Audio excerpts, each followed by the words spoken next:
हाम्रो घरमा बोल्ने भाषा चाहिँ हाम्रो आफ्नै मातृभाषा थारू भाषा। बाहिर अब ठाउँअनुसार जस्तै बाहिर गएपछि प्राय हाम्रो राष्ट्रिय भाषा भनेको नेपाली भाषा हो, जहाँ पनि नेपाली चल्छ। जस्तो त हाम्रो अब भाषा किताबमा त थारू भाषा हुँदैन, भोजपुरी नै हुँदैन, नेपाली नै हुन्छ हैन।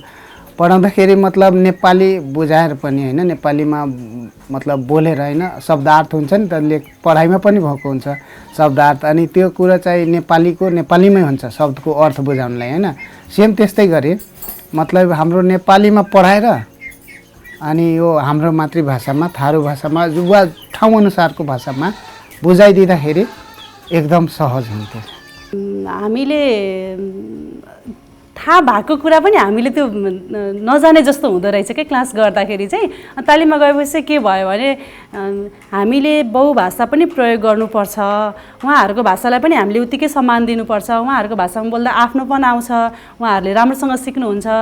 त्यो चाहिँ हामीले त्यो थाहा थियो हामीलाई, तर हामीले अलि वास्ता नगरे जस्तो गऱ्यौँ कि। तालिमबाट चाहिँ त्यो हामीलाई थप उहाँहरूले गर्नुपर्छ भने ऊर्जा दिनुभयो।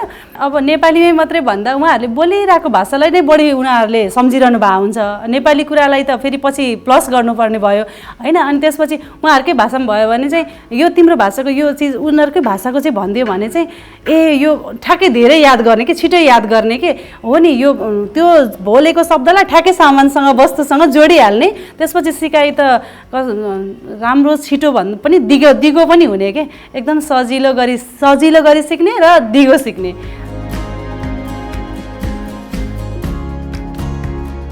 टिचिङ गर्न सुरु गरेदेखि हाम्रो के स्वभाव थियो भने सर, पढाउने कुरा विद्यार्थीलाई अब नेपाली भाषामै पढाउनुपर्छ, शुद्ध पढाउनुपर्छ भन्ने थियो। अब यो हाम्रो स्याग नेपालले अब नारायण नगरपालिकामा 15वटा विद्यालयलाई छनौट गरेर यो एमएलई क्लास सुरु गरेको छ सर। टिचरहरूमा तालिम हुनुभन्दा पहिला के थियो भने अब हामी शुद्ध भाषा नै पढ्नुपर्छ, पढाउनुपर्छ। केटाकेटीलाई पनि त्यस्तो आफ्नो घरको भाषा प्रयोग गऱ्यो भने होइन यस्तो बोल्नुहुन्न, हामीले चाहिँ यस्तो शुद्ध बोल्नुपर्छ, किन बोल्यो भनेर त्यस्तो किसिमको केटाकेटीलाई पनि अलिकति अब नेपाली भाषामै कन्भिन्स गर्न खोज्यौँ भने अहिले चाहिँ त्यो ट्रेनिङ लिइसकेपछि अब हामीले सिक्ने कुरा आफ्नो घरको भाषाबाट सिकियो भने राम्रो हुँदो रहेछ भन्ने कुरा सिकियो सर।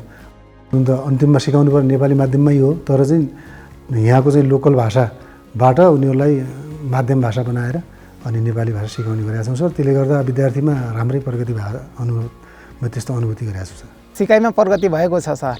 हिचकिचाउँथिन् बोल्न पनि, विद्यालयमा आएर सरहरूले पनि पढाएको चाहिँ म बुझ्दैन भन्थिन् भने अहिले चाहिँ नबुझेको कुराहरू सोध्छिन्, सर यो के हो त भनेर सोध्छिन्।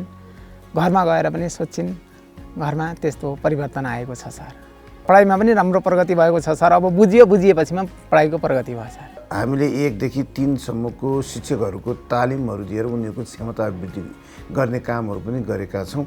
यो शिक्षा अत्यन्त उपयोगी छ र यसबाट हाम्रो सिकाइलाई प्रभावकारिता ल्याएको छ, निखरता ल्याएको छ र छिटो सिक्ने, छिटो अभ्यास गर्ने बानीको विकास भएको छ।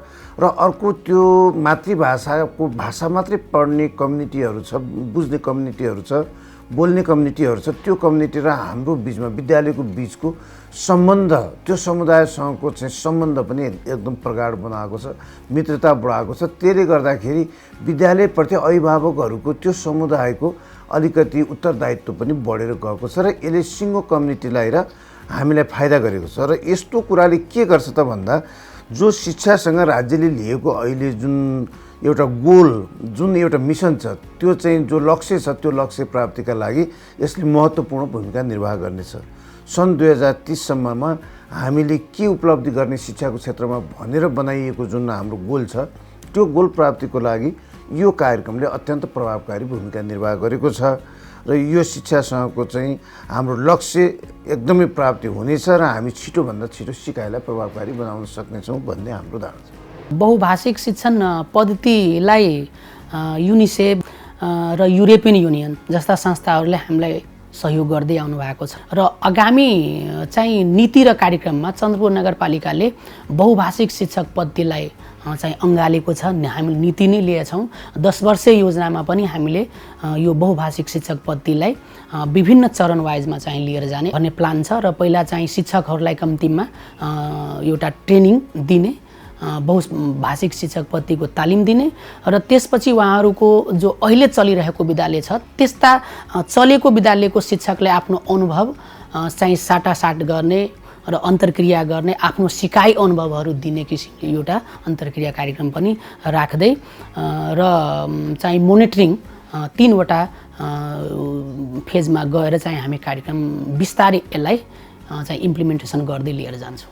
हामीले नजानेको कुरा छ भने पनि हामीले जान्न पनि कोसिस गर्नु पर्यो। अब हामी त्यहीँ पढाउन त्यो कामै त्यही गर्न भनेर आइसकेपछि र नजान्दा चाहिँ के गर्ने त भनेर पनि उहाँहरूले अलिकति आइडिया दिनुभयो कि जस्तो हामीसँग हुनुभएको सहकर्मीहरू म्यामहरू सरहरूसँग पनि हेल्प लिन सकियो अनि बच्चाहरूलाई पनि उहाँहरूकै साथीमा पनि उनीहरूसँगै त्यसको ट्रान्सलेट गराएर उसको भाषामा अनुवाद गराएर चाहिँ अनि सिकाउनलाई त्यहाँबाट हामीले त्यो आइडिया लिएर आयौँ। त्यो चाहिँ सजिलो भयो हामीलाई। मैले पनि आफूले सिक्नको लागि अरूसँग सल्लाह लिनु पऱ्यो नि त। अरूसँग हेल्प लिनु पर्दाखेरि चाहिँ उहाँहरूलाई पनि थाहा भयो कि यो यसरी पढाउनु पर्दो रहेछ, यो पढायो भने चाहिँ यस्तो राम्रो हुँदो रहेछ। अनि मैले उहाँहरूलाई नि सम्झाउन सकेँ र उहाँहरूले नि बुझ्नुभयो। अहिले चाहिँ हामी सबैजना मिलेर जसरी मैले आफूले सिकेर आएँ मैले पनि सकेसम्म सिकाउने उहाँहरूलाई बुझाउने कोसिस गरेको छु।